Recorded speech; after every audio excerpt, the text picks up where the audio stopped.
Welcome, everybody, to another episode of Leadership from the Heart. Today, I have with us Andrew Dewar. He's the co-founder of 5 Year You. Andrew is a serial entrepreneur, former certified professional accountant, and a certified advanced DNA theta healer. His dedication to financial freedom led to national recognition when he achieved the remarkable feat of paying off his mortgage in just 6 years. Welcome, Andrew. How are you? I'm doing great. How are you doing? I'm doing wonderful. Thank you.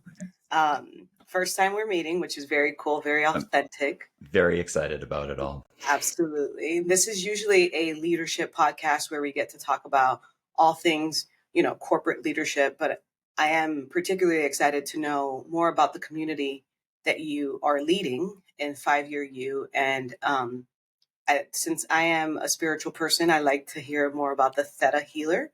Cool. And then, of course, financially, all about how you paid off your mortgage in 6 years. And that's personal. So We got a lot of stuff a lot of to stuff to catch talk. up on. So tell me a little bit about your journey and how you got started with 5 Uh, Year. so 5 Year You, I've always been a really big personal growth development type of person ever since I was as a teenager. So I've always really liked that, and I've always had different businesses, and they've had different levels of success. And I've used the word different too many times in one sentence there, so I'm going to stop doing that.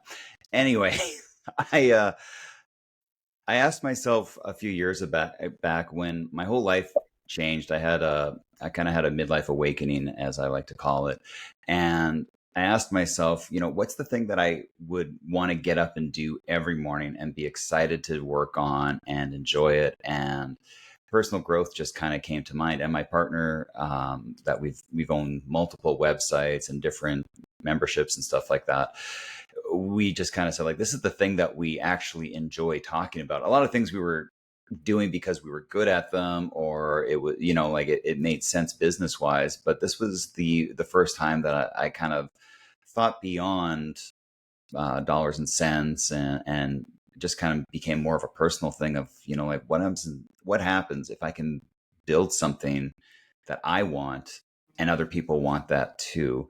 And the first concept that came to my mind was 5 Year You. And that kind of resonated with me. I always had a 5 year plan going things, which is what led to the mortgage being paid off that fast. And it forced me to do a lot of growing really fast. And I'm still going through that. We all are.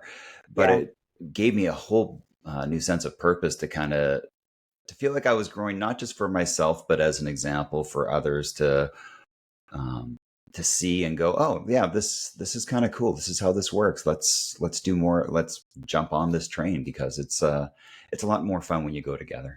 Yeah, of course. So what is 5 Year You exactly? What are you guys offering? What are your services? So we have a home study kit where it's kind of like our foundations. And what that is it strips down the layers of life. And I actually have it here. I'll show it here, but if you're not, it's basically, if Okay. you're listening to this, it's like a target sign. And most of us in our lives, we're spending time on that outer circle of of the target sign. And that's where we are obsessed with making other people like us, because we're getting our value from external events or things. If I buy this car, then people will like me. If I post this on social media, I'll get likes. And it makes us feel good for a moment, but it doesn't give us anything long lasting. And we kind of go through this dopamine rush of like trying to find the next thing that's going to work. So what we do is we go to the core, which is our soul, and trying to figure out and discern what is our soul's purpose right now.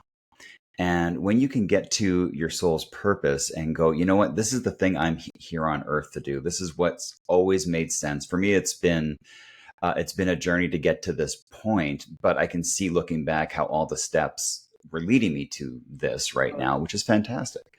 And once you get your foundations done, then you kind of decide on who do you want to show up as in the world? Who are you authentically? Because so many of us put the chameleon on, and we meet somebody in the grocery store, and we're super nice to them, but then we go home and we're super mean with our kids because we have that familiarity. or we're grumpy with certain people and it's really kind to others. So it's all about deciding how you want to show up in the world emotionally, spiritually, how you want to be physically. It's all these different things that make up you. And when you can decide who you are and you know that you're living your life authentically from the inside out, then suddenly you can decide how you want to show up in your relationships. And what will happen, has been my experience and many others, is that the right people show up and the wrong people, it's almost like you flip the polarity of a magnet and those people kind of go away. And it's a really nice thing. It's a process, but when you have the right people around you going, yes, I see what you're doing. I like this. I want to be around you because you're finally being you. You're not being, corporate Andrew or, like anything like that. You are you. And when you show up like that, then you can start deciding how you want to spend your time, which is really the crux of it. I think a lot of us, when you're going from the outside in, you think of the things you want, and then you think of how you're going to get the money to get those things that you think are going to make you happy. Whereas when Sure. you're going from the inside out, you are doing things that make you happy and you're growing. And suddenly you might decide, you know what? I don't want to be an accountant anymore. I want to be an energy healer because that's just the way I help people. I heal people. I feel so much better at the end of the day doing this. And then you can see, like, okay, I value my time now. I want to only work these hours every day. I don't want to work evenings, weekends, mornings, whatever your choice is. And I want to be able to do these things that are more important to me. So instead of trading your time for money to get stuff, you are taking control of your time and finding content in your life, knowing that you're on your mission, that you came here to live. And for anybody that's listening to this, I'm an accountant by trade. So all of this stuff felt really, really weird, but it's part of the journey I've gone on the last couple of years. And it's very helpful to know that I didn't get any of this stuff like a few years back. Energy, spirituality, all this stuff was not it wasn't my wheelhouse. In fact, if it wasn't on a spreadsheet, I was 99% sure it didn't exist. But that 1% showed up in a big way. And I'm like, oh, very Yeah. wrong about all things. Good to know. Yeah, I'm sure that you gave us a little bit of your story, having gone from an accountant to now a theta healer, right? Theta healer. Yeah, it's a brainwave state that Right. yeah. Let's talk about that. Let's know more before I jump back into the 5 year you, because I do want Yeah. to know, philosophically and theory. But what is theta healing? So theta healing it's a modality of energy healing where you help discover people's root issue. I've tried explaining it before. It's a more and more common energy healing, kind of like Reiki, but there's no. You will sit with somebody, and there's a little more consciousness being brought into it. So, if you and I were to have a session, and you come in, and you sit down, and I'm like, "What's bothering you today?" You say something like, I don't have I'm really stressed out about money. Okay, so let's start with that. Why are you stressed out about money? Well, I never have enough. Well, why don't you ever have enough? Because it's always going out and I'm always spending it. And what we'll do is we'll dig down on those layers to find the root cause, the root belief.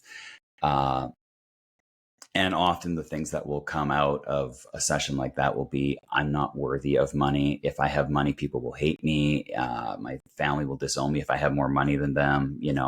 Only poor people get into the kingdom of heaven. There's a wide range of beliefs that we have adopted, often when we're children, and sometimes not even before we come to this earth. Like, it's our parents' beliefs, it's societal Sure. beliefs, it's whatever.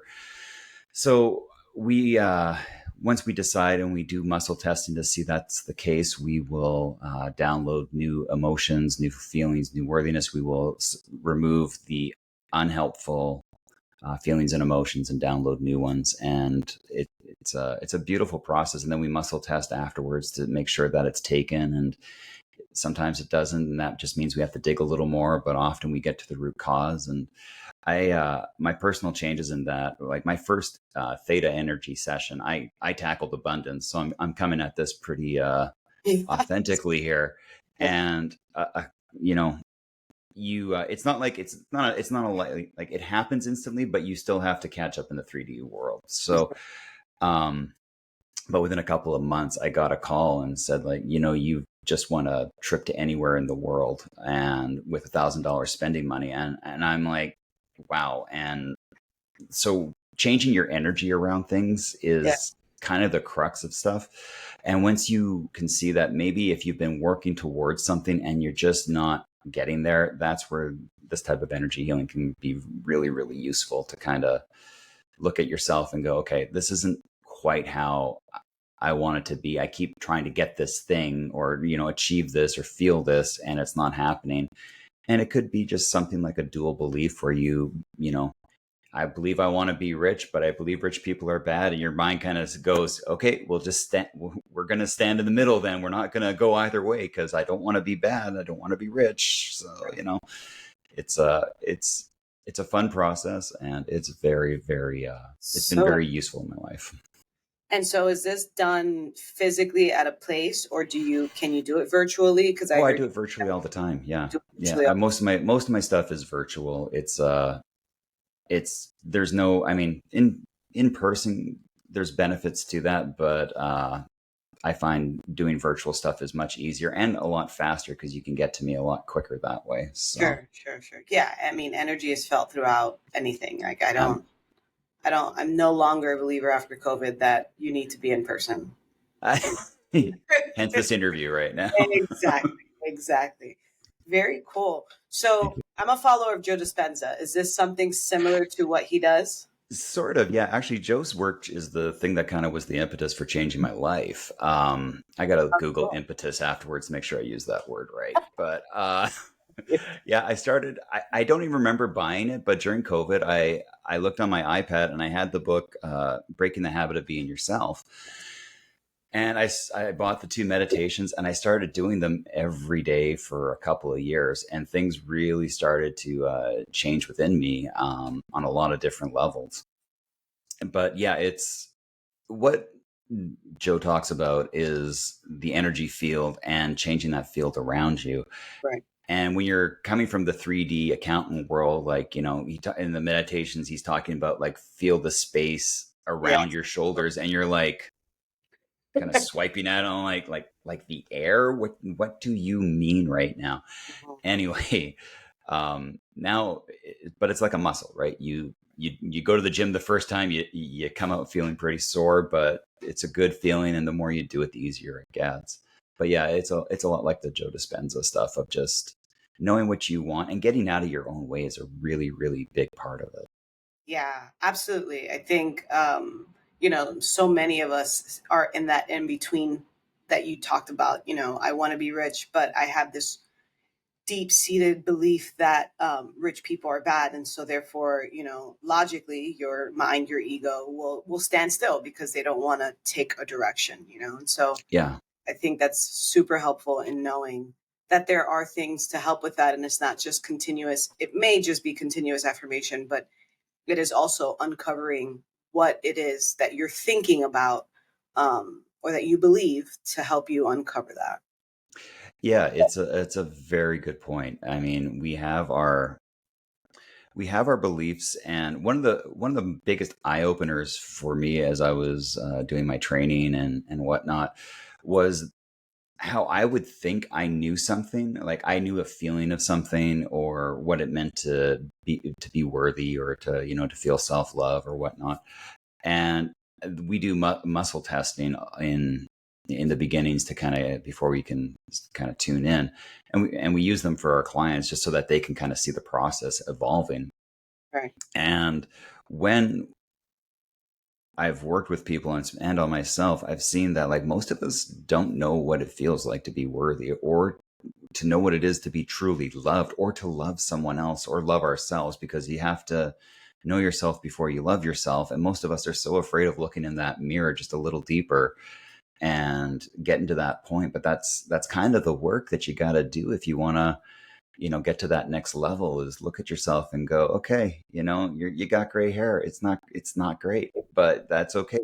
We still love you, and we're gonna enjoy the wrinkles, and we're gonna, wow, you got a nice smile, and you can do this, and you just, when you can love yourself fully, life is going to change for you, and it's going to emanate outwards, which is why we, again, go back to working on the soul in the beginning, because so much of our society is very materialistic and what we have and how we look and whatnot. And there's a part of that to life. I'm not denying that. It's a good part, in fact. But too much of anything is going to hurt us, right? Yeah. So, your 8 glasses of water a day is good for you. Drinking too much is really bad for you. And if you get a lot of water, you drown. So, like, it's just that's kind of always the way I look at it, is because I think a lot of times we always have that thought of, if a little is good, then a whole bunch is better. And finding that moderation point is really important. For sure. So in the 5 year you have this target, and most of us live on the outskirts of that target, right? Afraid Yes. to go to the center. I work with a lot of different people, and most of them are scared to shed that outer layer and go in a little deeper, even though it means that they're going to be able to be more authentically them. Right. What are your thoughts around the fear and the part that has to die and all that stuff, of what does it take, why does it take people so long to understand that shedding that part of you will actually help you get closer to you and the societal pressures of that? So when we're born a beautiful little baby, Yeah, and we are perfect. I believe we're perfect. absolutely. And then we go through a process of being told how imperfect we are, because for some reason those people got told how imperfect we are. And it just generates and generations and generations. And we develop an ego. And that ego is very key in our early years to making sure that we are safe. If your parents don't like you, you're not getting fed and you die. So you do the things that mom and dad need you to do, or your caregivers want you to do. And then you go to school, and you're told that, if you only get, 5 right on out of this 10 question thing, that's bad. And then you realize, okay, then I got to be better. Or you tell yourself, I'm bad and I can never get more than 5. But your ego starts telling you stories based on the mindset that you have at the time.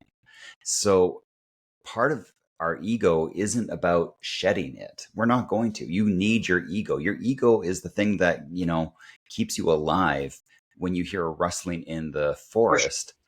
And sometimes it's a bear and you might need to run, but most of the time it's a leaf falling or a squirrel or something like that. So we just need to keep our ego in check. Mm. And when we can kind of see that, it's our amygdala that does all this kind of looking out for the tiger, is it? And I've affectionately nicknamed it Amy, because Amy wrecks my life Yeah. a lot of days.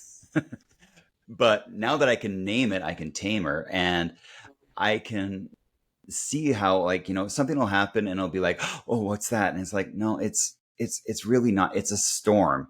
It's not you saw the commercial for Twisters a few days ago, and that's in your head now, but that is not what's happening here.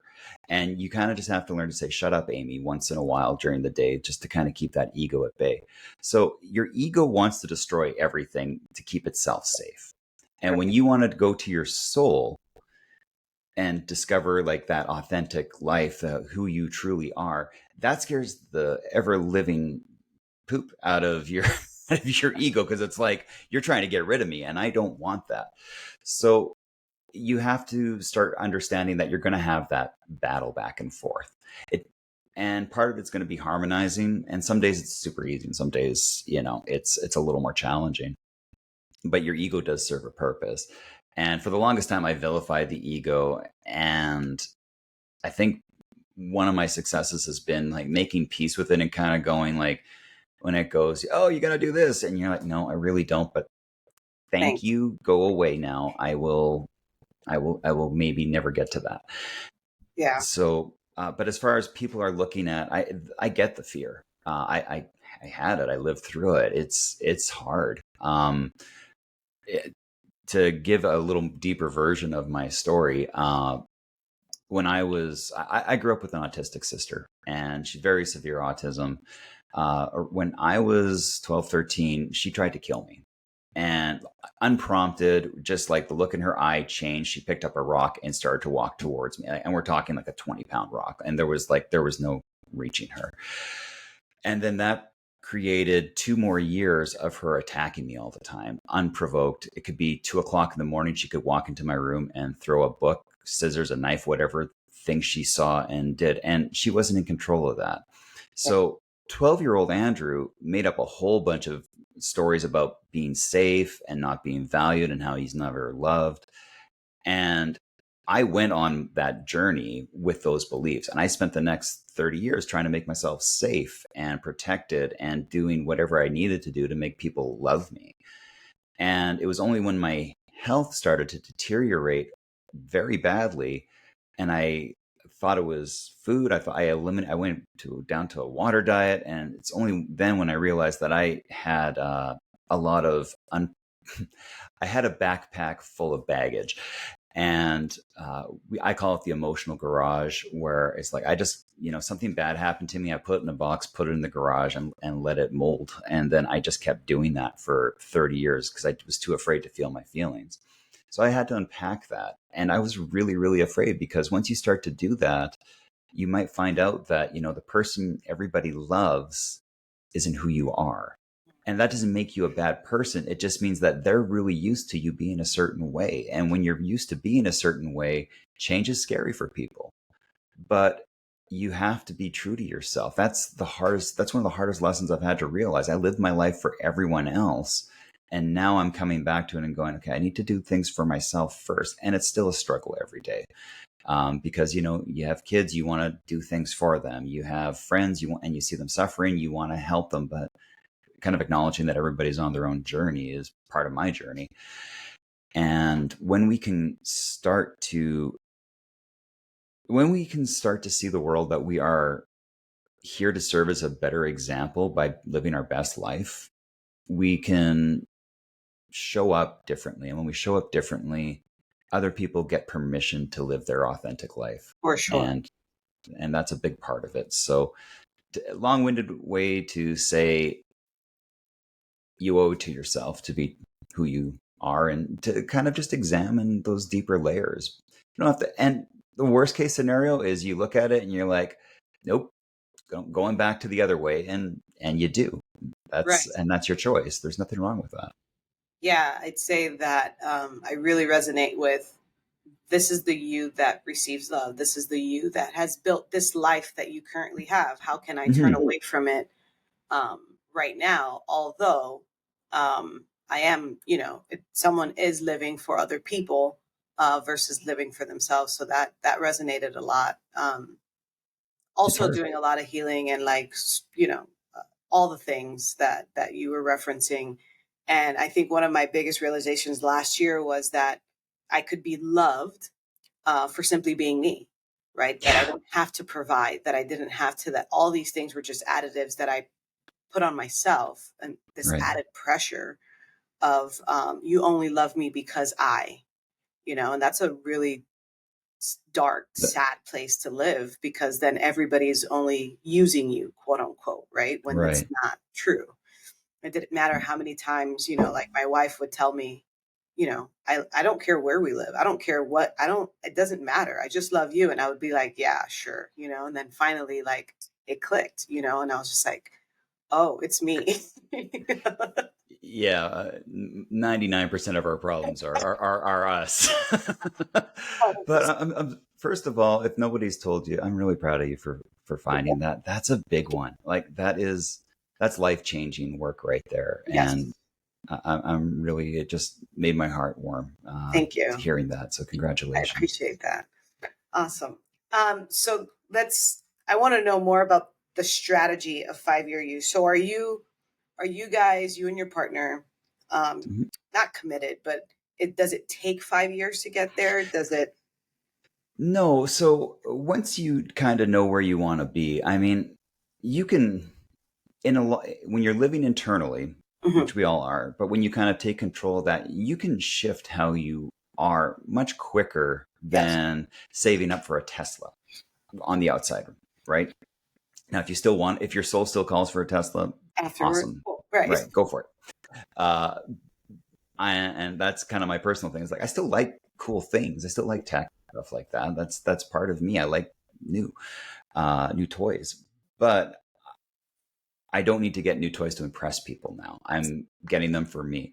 So no, it does not take 5 years. It's kind of having that guiding compass to go, okay, 5 years from now when I wake up, I want to be, I and understand. you have your list of things. And then you start to realize maybe I could just try on loving myself today, just for one day, maybe even just for the morning and see how that feels. And then the next day, maybe you try that a little longer. Or, you want to be somebody that's in really good shape. So you start you give yourself permission to lengthen that timeline. And from somebody who's done a whole bunch of crash diets, I used to own a gym as one of my business ventures. We really are like, I need to get better in 30 days. Well, that doesn't, it can happen, but it's really hard to maintain that. Yeah. And maybe you just start giving yourself permission to stretch things out, and that reduces your stress on yourself. It Yeah. reduces the anxiety of, if I don't hit my 90-day goal, Yeah. I'm a failure. And then you just are reinforcing the failure loop, which is, I can't do things. I can't commit to myself. I can't keep my own word. This is kind of giving yourself a lot more permission to expand and go, okay, keeping a 5 year mindset in mind. If I always do this because it was one of the things I did. I am not advocating everybody else cut cream and sugar out of their coffee. But if you look at it and you're like, okay, I want to lose 5 pounds. If I cut out cream and sugar in my coffee, that's like, a couple hundred calories a day. A couple hundred calories a day over a year is like, that's Yeah. 2 or 3 pounds. I think I can't remember how the math checks out. But suddenly, this one little change that I incorporated over maybe a week or two, a month, couple of months, is going to have this profound impact. And what we've done is, instead of like going this way, now we're just we just shifted it just a little bit, one little shift, and suddenly we're doing that. And the boss, who is your 5 year you, is that person that you're answering to. And he's saying, look, he or she is saying, my mistake, to me, you have to do this. We want to be healthy. You need to have a better body right now, not because you need to look cut or to be anything else, but because you need to be able to, Yeah. have flexibility and live a good life. So you need to stretch every day, just for a couple of seconds, and that's going to be way better than not stretching. And then the Yeah. more you do, you gain momentum, and you keep Yeah. kind of expanding that way. Yeah. I understand crash diets. Yeah. That's, I think every We've American. all done it. Yeah. And so, and also like just um, this anxiety around exactly what you just said. So, I'm going to do this for 30 days. I don't know why I'm not doing this for 30 days. Now I'm going to work out. I need to stretch. I need to stretch for an hour a day, when that's just too long. And It I think is. Atomic Habits has like it's a great book, but it has like the most simplest steps to building these habits. And you're absolutely right. Like adjusting your cream and sugar as a short-term thing for a long-term goal is just a great way to go at it. It is. To It's find you know, it's a really good way. It's a really good example of how, like, a really small change, like how a little atomic habit changes. And I know everybody kind of goes, well, I can't get rid of, let's just use sugar and coffee. I can't get rid of sugar and coffee. Okay, but maybe you go from 2 tablespoons to a Well, tablespoon and a half. exactly. And in a month or two, when you get used to that, you cut it down and you cut it down. Because let's face it, if you go from cream and sugar to black coffee, it ain't, it's just not. Yeah, I tried it. It was gross. But now I drink black coffee every day, and I like it. And nobody ever takes my coffee by accident, because it's because everybody else still has cream and sugar in it. That's pretty good. That's awesome. So Drew, looking back, is there any particular like moment or experience that stands out as like your turning point to who you are now? Ooh, yes, there is. Uh, so this is a very long-winded question, but I'm going to try to. I'll try to sum up. The breakthrough point was I was doing a Joe Dispenza meditation one morning, and this is I'm full blown accountant at this point, fully into 3D, and just trying to wonder what the heck I'm doing sitting here silently. I've had little moments and stuff like that, but this time I felt something touch my face, and it freaked me out. So I did what any good accountant did. I blocked all airflow to the room and made sure the heat was off because it was in the winter. And I just made all these, there's nothing here. Right. And a couple of weeks later, my friend in Atlanta, he's known me since the day I was born. He called me, said, like, I'm working with a guy, and he just I was thinking about you. He looked at me and said, whoever you're thinking about right now, I need to talk to.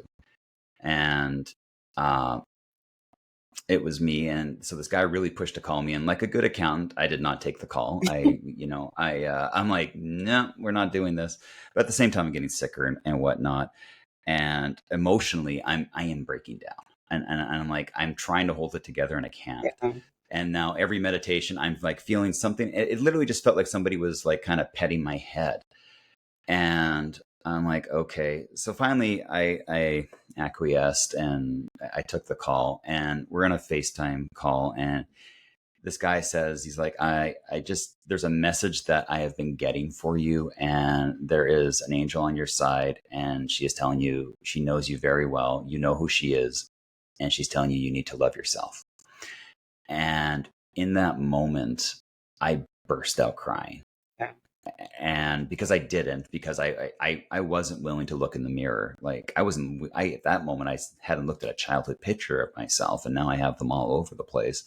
But that was the changing moment where I kind of saw that the whole world is not what I'm seeing, and I'm never going to actually physically see the world, but there's much more going on here. That person has ended up becoming one of my best friends. He's 20 years older than me and lives, I'm in Canada, he's in the States. It's a very weird thing, but you just never, I think once you start opening yourself up to possibility finds you, and it's an amazing thing. So all of that to say, that was kind of my inflection point of, going from accountant and first step towards energy healer. And the energy healing didn't happen Right on. for a couple of years after that. I had to go through several therapy things, which kind of got my mind around the fact that you can heal quickly, because before I thought it was like 20 years of talk therapy, and I was not open to doing that. Yeah. And I did EMDR, which is eye movement desensitization reprogramming. And that just changed everything, because I was literally getting like reprogramming my brain in an hour's time. And it would wipe me out some days. Some days, like I would feel like $1 million. Other days, I'd sleep in the car. But then that led me to Reiki, and Reiki again. I learned about chakras, which was not a word I had ever heard of at that point, which are your energy centers in your body. She did some stuff to my energy, and she's like, your sacral chakra, which is like your life force, is in a cage. So we freed it. You might feel tired today. And I said, sure thing, and kind of just, I sloughed it off because, like, well, yeah, no, I'm a meat and bones kind of person, and I'm just gonna. And I went home and I slept for almost 48 hours straight. I went home at noon on Saturday and woke up Monday morning for work. Yeah, life just kept kind of going. You're going down this path one way or another.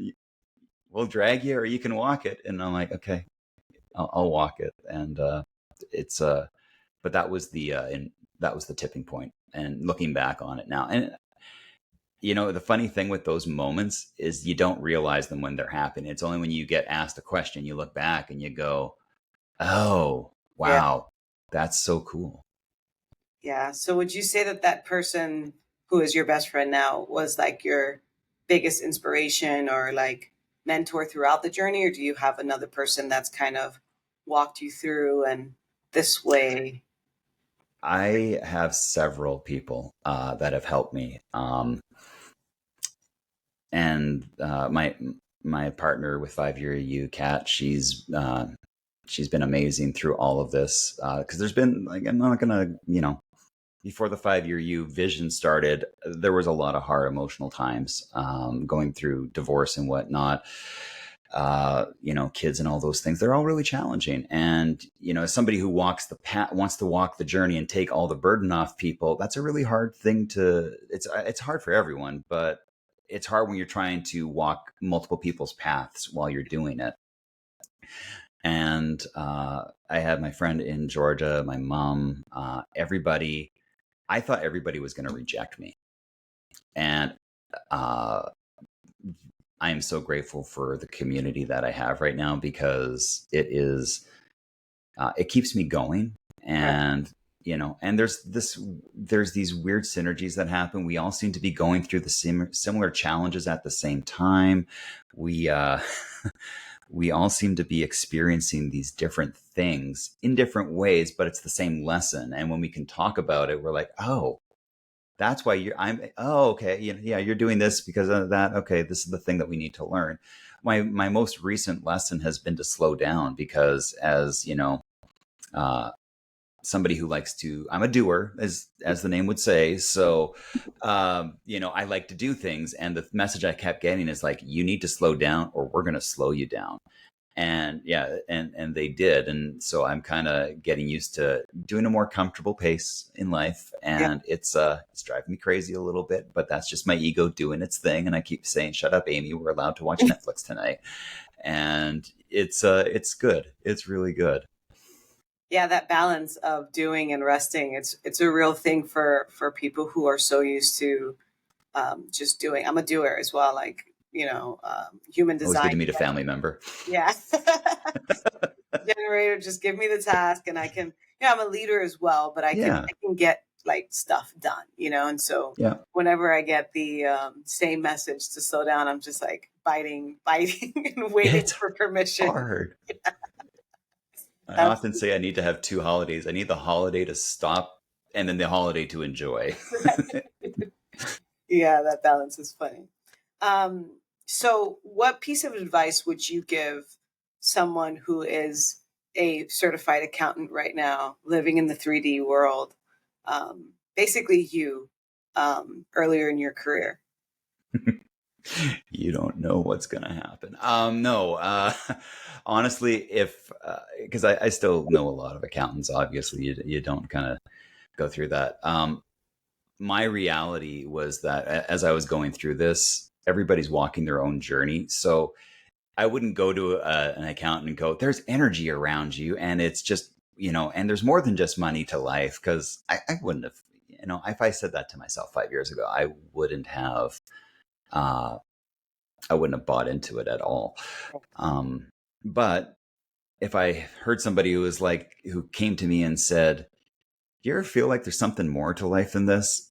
Then I would say, yes, there is. And you owe it to yourself to look into what that is. Because, you might feel that in your teens and 20s, but when you get to 30s, 40s onwards, and you're going, I don't think this is all I'm meant to do, it means there's something bigger for you waiting at the door, and you just got to open up and let it in. And once it comes in, just trust it. It may not be your plan. In fact, I can guarantee you it won't be your plan. None of this was my plan. It wasn't. But lean into it. You don't have to run the whole marathon today. You just need to take one step. And when you take that one step, see how you feel. Check yourself. And if it feels good, you've gone in the right direction. So take another step. And Yeah, this keep taking a step at a time. So often we think we got to do the whole thing today, and you're not. We are just taking a half tablespoon out of our coffee today, and that's it. I See love how that. it tastes. I love that. And so, if somebody was wondering like what that first step would be, what would you suggest of all of the modalities to use? It depends on what you're looking to What you're to into. do. I started with just guided meditations, because I found sitting silently to be a fate worse than hell, to be quite honest. In the beginning, if you've meditated, you know what I'm talking No, about. It's the sitting there going, yeah, I don't think I'm doing this right. Of course, you're not doing this right because nothing's happened. Well, what's supposed to happen? I don't know what's supposed to happen. What do you think's supposed to happen? And that voice will it'll just play. So guided meditations are a really good way to start meditating, and it just quiets your mind, and more importantly, it just kind of gets you out of yourself. right. Like we're so in our heads that we've forgotten about our hearts. We've forgotten that we are more than we're more than our work. We're more than even the sum of our parts. We are so much more, and we're so afraid to explore that. And you owe it to yourself. If you hear a podcast like this and you have listened for 40 minutes about 5-year you and becoming the better version of yourself, there's something in there that you need to answer. And you don't have to you don't have to open the door wide open, but take a look through them, like open it up a crack, take a look and go, you know what, he said something about meditation. He said something about energy healing. He said something about this, about coffee, whatever it is. Just take that first step. It's not gonna hurt. And if it hurts, well, I got nothing for you. Just probably not the right thing, but at least you tried. Isn't Yeah, that what life's about? Is trying new things and enjoying the process? 100%. Couldn't agree more. Thank you for that. You're welcome. So what's next for you? What's next for you and your partner Kat and 5-year you? Or what exciting projects do you guys? I know you said you're slowing down, but exciting things do you I guys have have going plans. No, um, I right now we've got the course, the home study course. We have our podcast that we're doing every week, which we absolutely love. Um, I am submitting. I've got a book proposal that I'm wrapping up today and starting to send off. And this is me slowing down. By the way, this is my version of slowing down.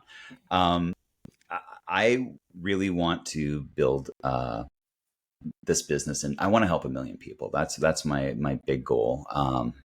And I'm very grateful that you took a risk on me coming on the podcast, and I hope I've delivered some value.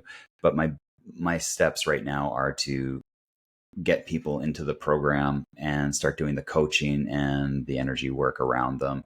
And for those of you that are kind of like, oh, I don't like the energy work, you don't have to do that. You don't have to do the other things. It's just about helping people get on a course that they feel jazzed about. I think we've all had mornings where we wake up and we're like, I am so excited to Yeah, do today. And whether that's going on a trip, Christmas, kid's birthday, your birthday, whatever it is, you can have those feelings a lot more often than once in a while when you start going, yeah, this is what I'm going to do today. I enjoy what I'm doing, and it gets me out of bed rather than dragging your butt up and, dragging yourself through the day. Life's not meant to be like that.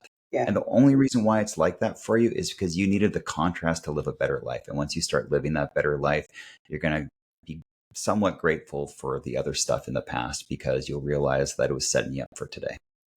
I love that. I love Thank you. that. I have this theory about intentionality and how most of us just go through life without the intention. It's just, this is what it is. This is the job I have. This is the kids. This is the wife. This is the house. And, you really can create your dream life if you just take responsibility and ownership of it and choose to go through coaching like the 5-year you to make it better. Absolutely. That's amazing. So final thoughts and where can Mhm. people find you? They can find me at 5yearyou.com. I am on Instagram, TikTok, and every social, uh, Facebook too. I don't know if anybody uses that anymore, but why not? I'm old.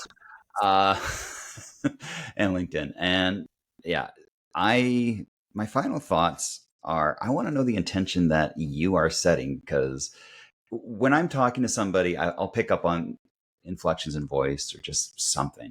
I can't pinpoint it better than that. So, what intention are you setting for yourself these days? Me. Yeah, you. Oh, yes. So definitely growing the business as a leadership coach and a fractional COO. My intention is primarily leadership. I love fractional, I love consulting, but I believe that people deserve the best leader you can be. And I think that it extends way beyond office walls. and it Hmm. permeates through them, their families, their children, their household. Me being a leader in operations for about 15 years, I've had multiple families just thank me for being a good leader, not even a great leader, a good leader to their partner, and how much it's changed the love that they feel in their house. And something Love that. clicked for me to say, if I can do it, anybody can do it. They just don't know how, right? They think that Right. the spreadsheet matters, or that the KPI matters, or that the spread, that the metrics matter. When what really matters is the person. And changing and revolutionizing corporate America is my goal. To Mhm. say that we can focus on the person, and the person will focus on all the metrics and the KPI. But our duty as leaders is just to take care of our people first and foremost. Oh, I absolutely love that. Yeah. And that's my final thought. No. That was clever. That's good. That's a clip. Yeah, Andrew, I really enjoyed our talk today. I know we're going to be talking more because For sure. offline, but Yeah. I want to know a lot more about um, everything you're doing, because I'm inspired by it, and I think you're onto something. You and your partner Kat are really onto something amazing, Thank uh, you. focused on humanity, and there's no better focus than that. Absolutely. Yeah. Seems like we're on the same path. I love it. Absolutely. Absolutely. So thank you everybody for listening to another episode of Leadership from the Heart. Tune in next week for the next episode. Thank you so much.